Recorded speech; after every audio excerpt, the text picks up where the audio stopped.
Hello, welcome to the MMA Freak Fight of the Week. I'm Matt Salzer. So, the winner for this week's Fight of the Week, I'm going to give to Yair Rodriguez. And I'm going to talk about why. So, UFC Fight Night, Korean Zombie versus Rodriguez. Right.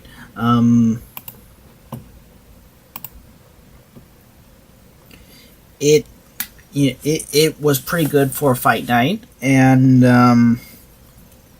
it had that main event.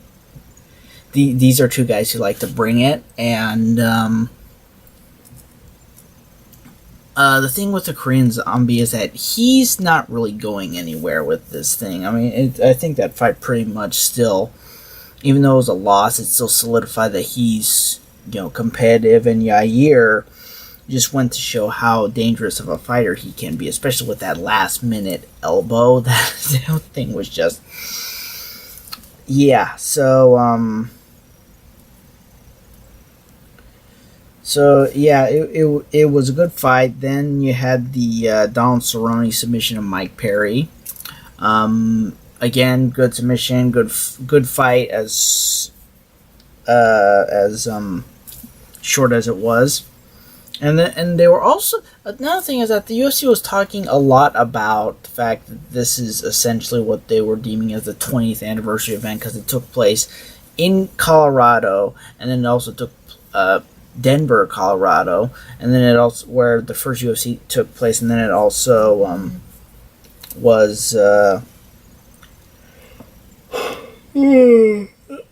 was also the closest to the original date of UFC 1. So, yeah, so yeah, Cerrone Perry was a good fight. Cerrone said he's looking at going back down in a way, wants to fight either Khabib or Conor, so we'll see how that goes. Then Jermaine Durandame, who's been off for a while, fought Raquel Pennington. I honestly thought the fight was a lot closer than the judges made it out to be, but Durandame got the decision win. Pennington missed weight, so maybe that played into it a little bit. Benil Dariush welcomed Thiago Moises to the UFC and got a nice rebound win. Macy Barber, I think she went through the Dana White Tuesday Night Contenders series, but before that, I'm pretty sure I saw her earlier in the year in the LFA. She's 20 years old. She's the youngest gal on the roster, youngest person in general on the roster, and she's only going up. So her TKO of Hannah Cyphers was spectacular. Just goes to show how much potential this gal has. Then you had Mike Trezano, the last Ultimate Fighter winner, go against Luis the Violent Bob Ross Pena. And that fight went pretty good. Pena actually didn't lose on the Ultimate Fighter. He just unfortunately, he got injured and he just couldn't continue. Then that was the main card. Then on the preliminary card, you had Ashley Yoder take on Amanda Cooper. A lot of people agree it was a split decision and it was given to Yoder. As much as I like Yoder, I kind of have to agree. I think Amanda Cooper won that fight. So that just goes back to show the whole never leave it in the hands of the octagon. But that wasn't the most controversial fight of the night. Bobby Moffitt's technical submission of Chaz Skelly.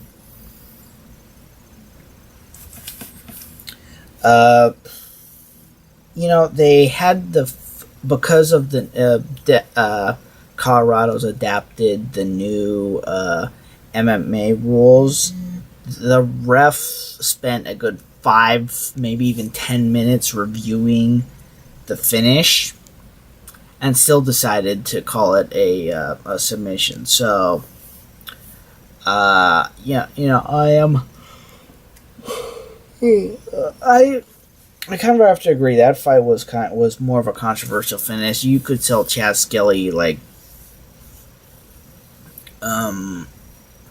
not sure if he was indeed out or not, but it was just one of those things where he probably could have done better. Then Davey Ramos submitted John Gunther, another one, last guy from the Ultimate Fighter. Then Devontae Smith's knockout of Julian Erosa. It was quick and it was good. So yeah, that was UFC Fight Night. The Korean Zombie versus Rodriguez. The next event this weekend, which I will fortunately be able to see, is I think it's the UFC's first trip into Argentina, and it's going to in Buenos Aires, and the main event is Neil Magny taking on the Argentinian Santiago Ponzinibbio. And then other fights: Ricardo Lamas versus Darren Elkin, Khalil Roundtree versus Johnny Walker. So it's got a decent for a fight night. It's got a decent amount of some decently named fighters on it. So Marlon Vera, yeah. So so that's it. Congrats, Yair Rodriguez. Be sure to like, share, and subscribe. At Matthew Salzer is my personal Twitter and my Instagram. At MMA Freakout is the MMA Freak Twitter. MMA-freak.com for exclusive content. Thank you very much, and see you next time.